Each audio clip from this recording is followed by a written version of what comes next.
갖도록 하겠습니다.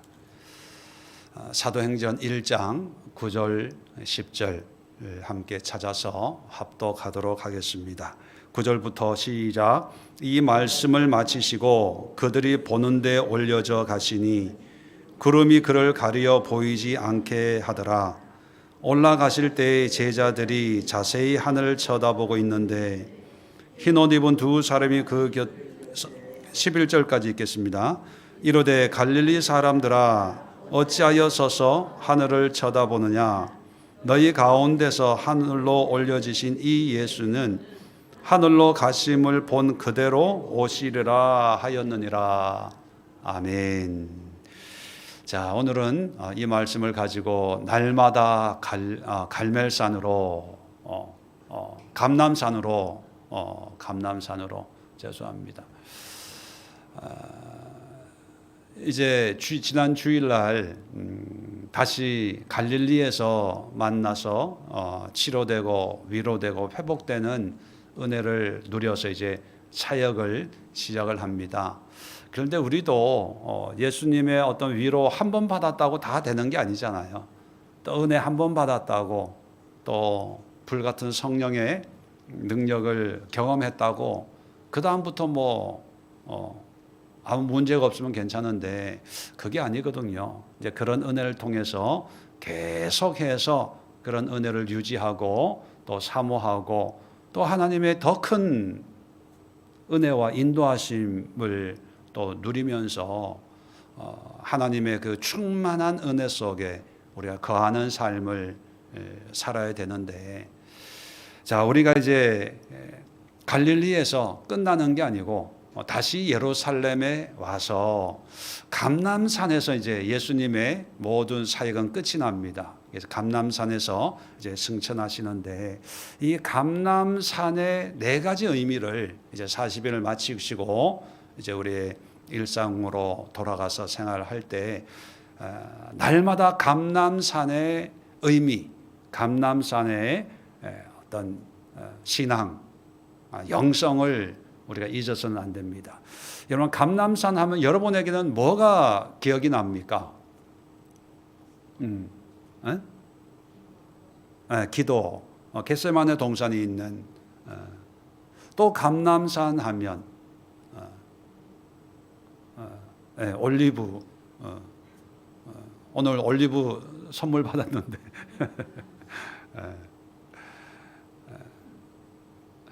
성경을 자세히 읽어보시면요, 특히 이제 예수님의 마지막 며칠 동안의 예루살렘에서의 며칠 동안의 그 말씀을 잘 읽어보시면 예수님은 참 감람산을 참 좋아하셨던 것 같아요.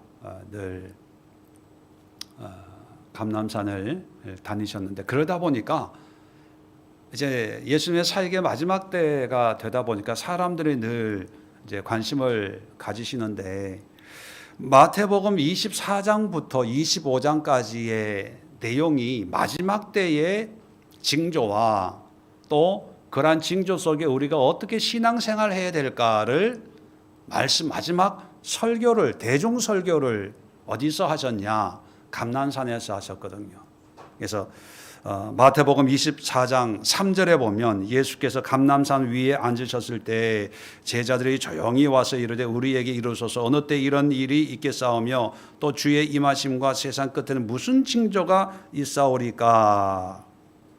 마지막 때의 징조에 대해서 24장이 얘기하고 또 이런 마지막 때의 징조 속에 우리가 어떻게 신앙생활을 해야 될까, 그걸 이제 25장에 말씀하는데 우리가 잘 아는 열 처녀의 비유, 기름 준비한 5 처녀, 그렇지 못한 5 처녀, 이 비유 어떻게 마지막 때, 또 달란트 비유, 1 달란트, 2 달란트, 5 달란트, 이 달란트 비유를요, 이 마지막 때 종말론적인 의미로 이해를 해야 됩니다.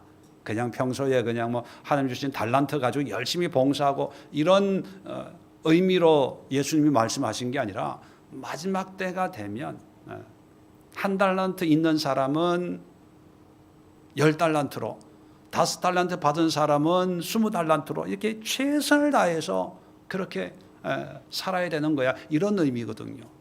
또 양과 염소의 이 구분하는 거. 양은 이제 예수님의 믿음의 자녀고 염소는 이제 구원받지 못한 그런 비유거든요. 그런데 양과 염소들의 반응이요, 재밌습니다. 뭐 양이야 뭐 하나님을 예수님을 잘 믿음 생활 잘 한 사람들인데, 근데 양과 염소의 아주 큰 차이가 뭐냐면, 집에서 한번 잘 읽어보세요. 뭐냐면 양들은 자기 믿음 생활해도요, 자기가 그렇게 내가 뭘 했다 이런 걸 몰라요. 네가 목마를 때 마실 물을 주었고, 뭐 몸이 아플 때 뭐 병을 고쳐 주었고, 내가 감옥에 갔을 때 뭐 면회도 오고 뭐 그랬는데, 우리가 언제 그랬어요? 자기가 뭘 하고 있는 줄 모르면서도 그렇게 신앙생활을 했는데 그걸 다 기억하시고 하나님이. 근데 염소는 뭡니까? 염소는 다 기억해요. 내가 물 줬잖아요. 약도 사줬잖아요. 뭐 했잖아요. 그런데 하나님은 다 기억하는 사람에게 나는 너희들이 누군지 도대체 모르겠다. 참 중요한 거예요. 이걸 우리가 감남산 강화 이렇게 표현, 강화, 이렇게 말씀을 선포한 그만큼 중요하다는 거죠.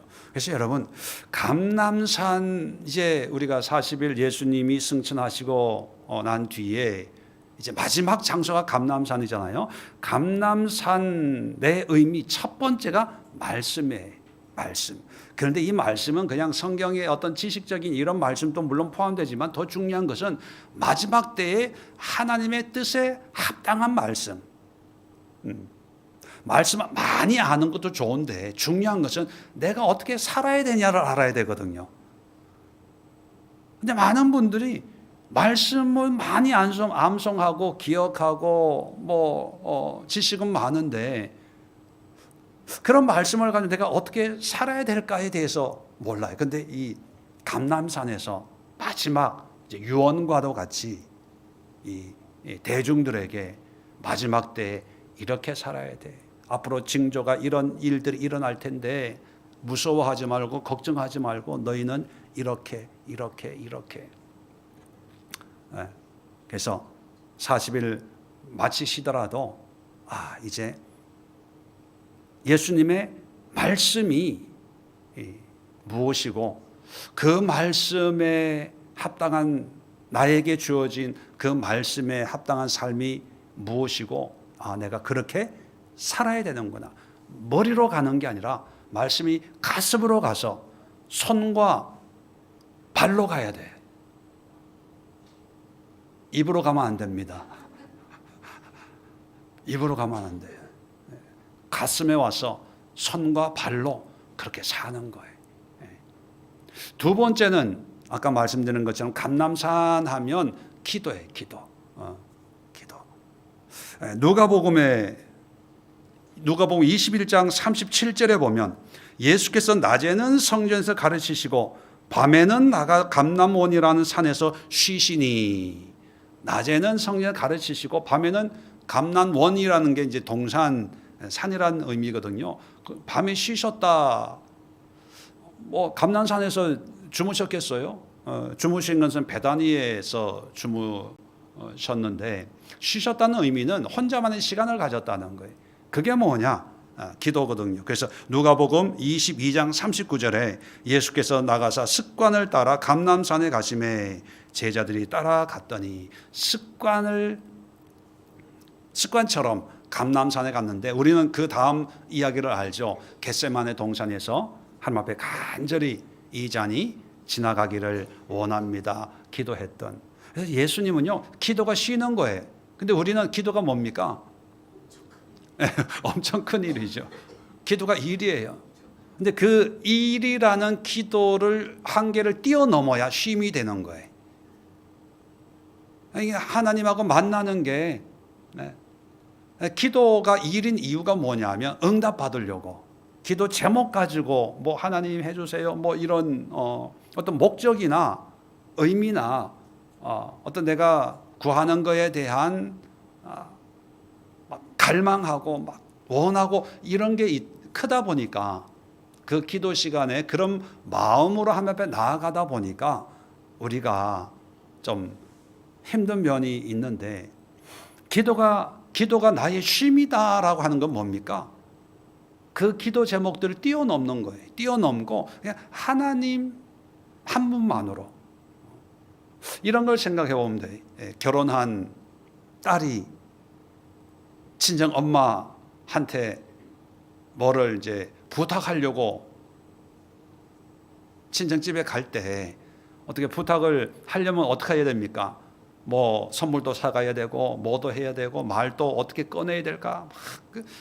친정 엄마가 너무 좋지만 만나는 게 일이죠. 그래도 어떤 요구를 관철시키기 위해서 그렇게 하는 거죠. 막 안색을 살피고 오늘 기분이 좋냐 안 좋냐, 아빠랑 싸웠을까 안 싸웠을까 이런 걸 살피면서 또 커피도 한 잔 먹으면서 눈치 보면서 막 어렵게 말을 꺼내다면 그게 힘든 거죠. 근데 어린아이가 엄마가 있어요. 그럼 엄마하고 가지고 품에 쏙 안겨요. 일일까요? 그 일이 아니죠. 근데 왜 이런 차이가 있을까? 나이 때문에 차이가 있을까요? 저는 그게 아니라 내 마음에 만나는데 내 마음에 뭐가 있냐, 없으면 편해요. 사람 대인관계도 그렇잖아요. 이 사람한테 내가 어떤 뭐 요구할 것도 없고 줄 것도 없고 그러면 만나는 게 편한데, 어떤 관계에서 뭔가 줘야 된다든지 뭔가 받아내야 된다든지 하면 이게 일이 되는 거예요. 우리도 기도가 힘든 게 뭐냐 하면, 기도하는 그 자체도 힘들지만 기도를 통해서 뭔가 이렇게 하나님께 기대하고 이런 게 크다 보니까 마음이 편하지가 않는 거죠. 어떻게 기도하지? 근데 여러분 오해하지 마세요. 그렇다고 기도 제목 가지고 기도하지 말라는 의미가 아닙니다. 그걸 뛰어넘으면, 하나님 앞에 다 완전히 맡겨버리면 이제 편안한, 아이가 엄마 품에 안기는 것처럼 그게 쉼이거든요. 예수님은 기도가 쉼이에요. 기도할 때가 제일 편한 거예요. 우리도 기도의 수준을 좀 높여서 어떤 작정기도, 철야기도, 중보기도 이런 거 있지만 그 기도의 모습을 하고, 우리 개인 예수님과 나와의 어떤 개인적인 관계에서는 그냥 어떤 기도 제목도 필요 없이 그 시간 자체, 그 예수님 앞에서 앉아 있는 그 시간이 즐겁고 의미 있는 그런 기도 생활. 물론 경험이 없어서 이해가 잘 안 되지만, 저도 설명하기가 쉽지는 않지만, 기도의 차원이라고 표현하는 게 좀 맞지는 않지만, 좀 성숙한 기도, 깊은 기도, 이 감람산 하면 그런 기도를 떠올리시고 그런 기도의 생활을 사모하면 좋을 것 같습니다. 세 번째는, 감람산 하면 오늘 성경 본문에 보면 예수님이 승천하셨어요. 이 승천이라는 의미가 예수님이 하나님이시다는 증거거든요. 죽었다 살아나는 사람은 나사로도 살아났어요. 부활 자체도 굉장히 중요하고 의미가 있지만 더 중요한 것은요, 승천이거든요. 사도행전 2장 36절에 보면, 이스라엘 온 집은 확실히 알라. 너희가 십자가에 못 박은 이 예수를 하나님이 주와 그리스도가 되게 하셨느니라. 죽었던 이 예수를 주와 그리스도가 되게 했다. 뭐로 의해서? 승천을 통해서 예수가 우리의 주님이시구나, 이걸 보여주었다는 거예요. 그냥 공생할 때는 한 인간으로 봤지만 그 인간이 보통 분이 아니고 하나님이셨다는 것을 공식적으로 보여준 사건이 승천이에요. 그러면 이 승천이라는 것은요, 예수님이 나의 주라는 건 주인이라는 뜻이거든요. 이 주인이라는 의미는 다른 말로 왕이라는 뜻입니다. 그러면 감람산 하면 예수님이 내 삶의 주인이시다. 나의 왕이시다. 나의 그리스도 메시아시다. 그런데 예수님이 나의 주인이라는 그 의미는 뭡니까? 내가 그분께 순종해야 되는구나. 복종해야 되는구나. 나의 왕으로 모셔야 되는구나. 그게 승천의 의미예요. 그래서 예수님이 승천하시고 하나님 보좌 우편에 앉으셨다. 그거는 이제 예수님을 나의 왕으로 섬기고 그 예수님의 뜻에 합당한 순종의 삶을 살겠습니다 라고 하는 게 이게 성경이 말하는 언약 관계. 구약적인 언약의 모습도 있고 신약적인 언약의 모습이 있는데 뭐 설명하는 내용은 조금씩 구약과 신약이 다르지만 내용은 똑같아요. 구약에도 여호와가 나의 하나님이고 나는 그의 백성. 신약도 예수님이 나의 구주, 주님이시고 나는 그의 사랑하는 자녀. 뭐 신랑 신부의 비유로도 하고 아버지와 자녀의 비유로도 하고 그죠? 관계는 똑같아요. 순종하는 삶. 예수님의 어떤 구주 되심, 주님 되심에 대한 순종의 삶을 이야기하는 게 승천입니다. 그래서 감람산 하면 예수님이 나의 왕이시구나. 내가 주님의 뜻에 순종해야지. 마지막이 뭐냐면 자, 오늘 성경 계속해서 보면 이제 천사가 흰 옷 입은 두 사람이 아마 천사겠죠. 쳐다보고 있는데 11절에 보면 어찌하여 서서 하늘을 쳐다보느냐 너희 가운데 하늘로 올려주신 이 예수는 하늘로 가심을 본 그대로 오시리라. 다시 오신다는 건 뭡니까? 우리가 잘 아는 재림이에요. 재림. 이 감람산은요, 구약 에스겔서 43장을 보면 여호와의 영광이 이제 에스겔서는 예루살렘이 이제 바벨론에 의해서 무너지고 포로로 끌려간 사람들이거든요. 그 사람들에게 환상으로 보여주는 게 하나님이 나라가 망한 이유가 성전에서 하나님의 영광이 떠나서 나라가 망한 거야. 이걸 환상으로 보여주는 거예요. 근데 43장에 오면 하나님의 영광이 떠났던 영광이 다시 예루살렘에 오시면서 회복의 어떤 소망을 얘기해 줍니다. 근데 떠났던 하나님의 영광이 예루살렘에 오는데 어디로 오냐? 그게 동문으로, 성전의 동문. 동문이 어디냐면 그 앞에 감람산이 있거든요. 감람산은 성전의 동쪽에 있어요. 그래서 지금도 성지순례를 하면 예루살렘의 성전 동문이 지금 막혀 있어요. 중세 때 이슬람 사람들이 유대인들이 하나님의 영광이 동문으로 온다는 것을 알고 하나님 못 들어오게 막아놨어요. 지금은 막혀 있어요. 근데 그 동문으로 나가면 눈앞에 펼쳐지는 광경이 있는데 다 무덤들이에요. 이스라엘에서 제일 비싼 묘지가 그 동문 앞이라고 그래요. 왜냐하면 하나님의 영광이 임하면 다 살아난다고. 또 스가랴서 14장 4절에도 보면 스가랴 14장 4절에도 보면 어떤 예수님의 메시아의 임하심을 이렇게 설명합니다. 그날에 그의 발이 예루살렘 앞 동쪽 감람산에 서실 것이요.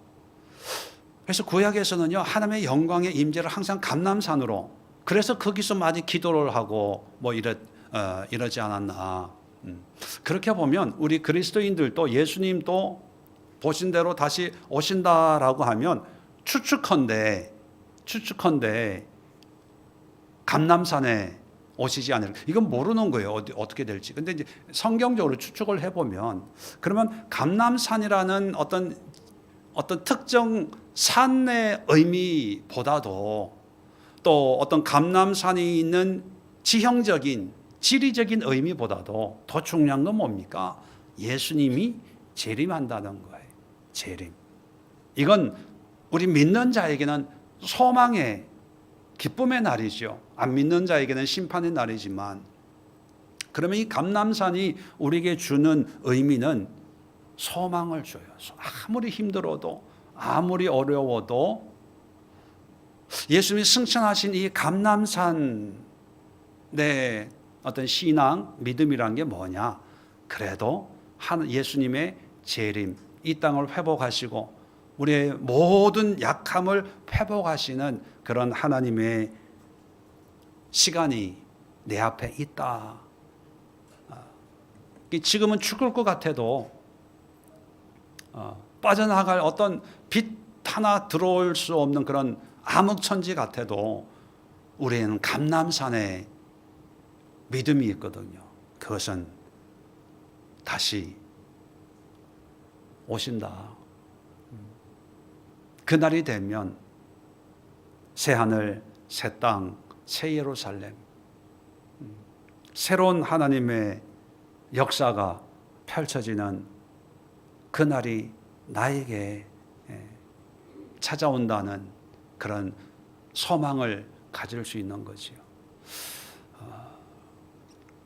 감람산 하면 이렇게 네 가지, 단순히 예수님이 승천한 자리, 그 어떤 기도 많이 한 산, 이런 단편적인 의미보다는 우리가 40일을 마치면서 마지막 승천하신 마지막 이 땅에 예수님의 발자국이 남겨진 산이 감람산이라면, 그렇다고 해서 감람산 성지순례 가자 이런 의미보다 그 마지막 발자국의 의미가 바로 이 네 가지 영적인 교훈이 아닐까. 첫 번째는 마지막 때의 말씀, 두 번째는 쉼이 되는 기도를 하자.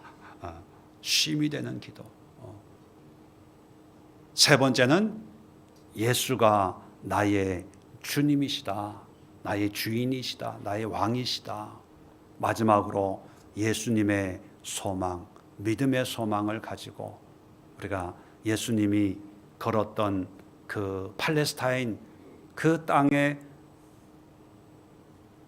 삶을 예수님도 최선을 다해서 역경과 고난을 극복하고 산 것처럼 우리도 우리의 주어진 삶을 최선을 다해서 믿음으로 살면 아마 그게 작은 그리스도, 그래서 크리스찬의 진정한 삶의 모습이 아닐까 생각을 하면서 오늘 마지막 시간 우리가 기도할 때 여러분 마지막 때의 말씀에 합당한 삶을 살게 해주세요. 또 하나님의 말씀을 붙들고 말씀에 합한 그런 믿음의 삶을 살게 해주세요. 그래서 예수님이 감람산에서 선포하신 그 말씀에 합당한 나의 삶 되기를 원합니다. 기도하시고 예수님과 같은 그런 기도의 삶을 하나님과 친밀하게 단독으로, 이 일이 아니라 깊은 쉼이 되는, 영의 쉼이 되는 그런 기도의 깊이를 더하게 해달라고 기도하시고, 또 예수님이 나의 주인으로 내가 순종하겠습니다, 주인을 높이겠습니다, 섬기겠습니다, 예배하고 찬양하겠습니다. 마지막으로 세상은 힘들지만 예수님이 나의 유일한 소망입니다, 나의 희망입니다, 예수님을 의지합니다, 바라봅니다, 붙들겠습니다 라고 하는 어떤 헌신의 고백까지 오늘 마지막 40일 연속 기도회, 기도의 시간을 함께 하도록 하겠습니다. 자리 정돈하시고 우리 주여 한번 힘차게 외치고 합심해서 기도합니다.